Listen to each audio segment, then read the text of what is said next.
بسم اللہ الرحمن الرحیم۔ السلام علیکم عزیز طلباء و طالبات۔ Board of intermediate education Karachi intermediate examination 2024 کے ایگزام جو ہوئے تھے، یہ اس کا پیپر ہے مطالعہ پاکستان کا، اور یہ جو ہے بلینکس جو تھی وہ 10 نمبر، اسے کل نشانات 10 تھے اور کثیر انتخابی سوالات تھے، MCQs، science, pre medical, pre engineering, pre medical اور ہوم اکنامکس گروپ کا تھا۔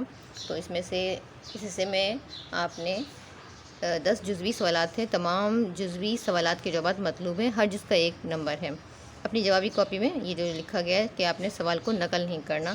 یہاں ہم دیکھیں گے MCQs کے جوابات جو درست کیے آپ لوگوں نے یا نہیں کیے۔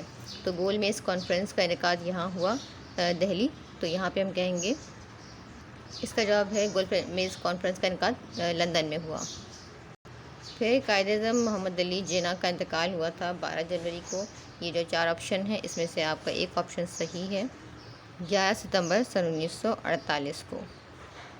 پھر جنرل ایوب خان نے مارشل لا نافذ کیا تھا، کون سی ڈیٹ اس میں 4 آپشن میں سے؟ یہ ہے 7 اکتوبر سن 1958۔ پھر پاکستان کے دوسرے وزیر اعظم تھے لیاقت علی خان۔ پہلے وزیر اعظم تو لیاقت علی خان تھے، دوسرے جو وزیر اعظم تھے وہ ہے خواجہ ناظم الدین۔ پھر پاکستان کی مشرقی سرحد اس ملک سے ملتی ہے، ایران، چین، افغانستان یا انڈیا سے؟ تو اس کا جواب ہے انڈیا۔ پاکستان کی نقد آور فصل ہے چاول، گندم، تمباکو یا کپاس؟ تو اس کا جواب ہے کپاس۔ پھر قرآن پاک کا فارسی میں ترجمہ انہوں نے کیا عزیز اللہ آخوند نے، شاہ ولی اللہ نے، شاہ عبدالعزیز نے یا شاہ عبداللطیف بھٹائی نے؟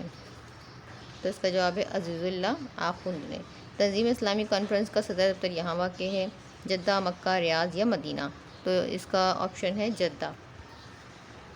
پھر ایک علامہ اقبال اس شہر میں پیدا ہوئے، کراچی، لاہور، دہلی یا سیالکوٹ میں؟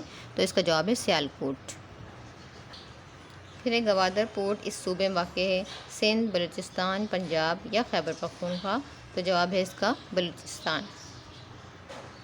پھر ہم آ جاتے ہیں اپنے کوشچن آنسر والے پورشن یعنی حصہ بے کی طرف، جس میں مختصر جوابات کے سوالات دینے تھے، اور آپ کو ٹارگیٹ پیپر میں جو سوالات بتائے گئے تھے تقریباً وہی سوالات تھے۔ نظر پاکستان کی وضاحت بیان کیجیے، جنوبی ایشیا معاشرے میں اسلام کے معاشرتی اثرات بیان کیجیے، سنتاز معاہدہ کیا ہے، پاکستان کی معیشت میں زراعت کی اہمیت بیان کیجیے، پھر میثاق لکھنؤ سن 1916 کے 4 اہم نکات بیان کیجیے، قیام پاکستان کے بعد پیش آنے والے کوئی 2 مسائل تحریر کیجیے۔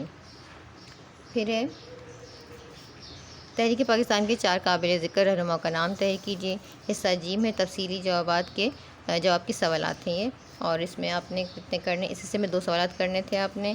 پھر ہے پاکستان کی جغرافیائی محل وقوع کی اہمیت بیان کیجیے، اور پاکستانی قومی یکجہتی میں اردو زبان کی اہمیت بیان کیجیے۔